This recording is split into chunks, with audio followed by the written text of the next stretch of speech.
Israel Iran போரானது போர்னு சொல்ல முடியாது, மோதல் தான் இதுவரை நடந்துட்டு இருக்கு. முதல்ல இந்த மோதல் குறித்தான உங்க பார்வை என்ன சார்?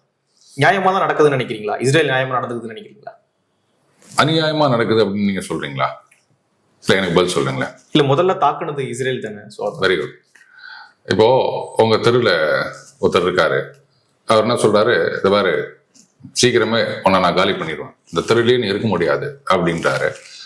நீங்களும் பொறுத்து பொறுத்து பாக்குறீங்க, இதையே சொல்லி நிற்கிறாரு. ஒரு நாள் கடுப்பாயிட்டு ஓங்கி ஒரு இழுப்பு இழுத்துருங்க.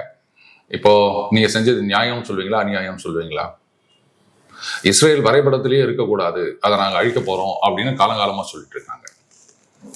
அப்போ இதை என்ன சொல்லுவீங்க நீங்க?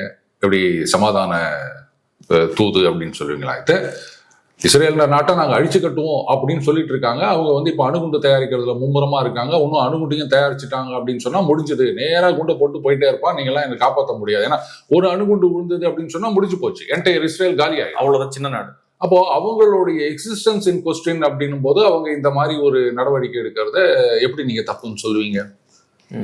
அடுத்தது, இவங்க தான் எதுவுமே பண்ணலை அப்படின்னா ஹமாஸ்னு ஒரு குரூப் இருக்கு, ஹெஸ்புல்லான்னு ஒரு குரூப் இருக்கு, அப்புறம் அந்த ஹூத்தி ரெபல்ஸ்னு ஒரு குரூப் இருக்கு. இவங்களுக்கெல்லாம் ஸ்பான்சர் யாருன்னு தெரியுமா? ஈரான் தானே பண்ணிட்டு இருக்காங்க.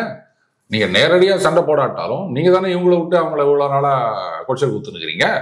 அந்த சில வருஷங்களுக்கு முன்னாடி அந்த பண்டிகையும் போது ஹமாஸ் இஸ்ரேலுக்குள்ள நுழைஞ்சு ஆயிரக்கணக்கான பேரை கொன்னுட்டு நூற்றுக்கணக்கான பேரை பிணை கைதிகளாக கொண்டு போனது, இதெல்லாம் ஈரான் பேக்கடு அமைப்புகள் தானே.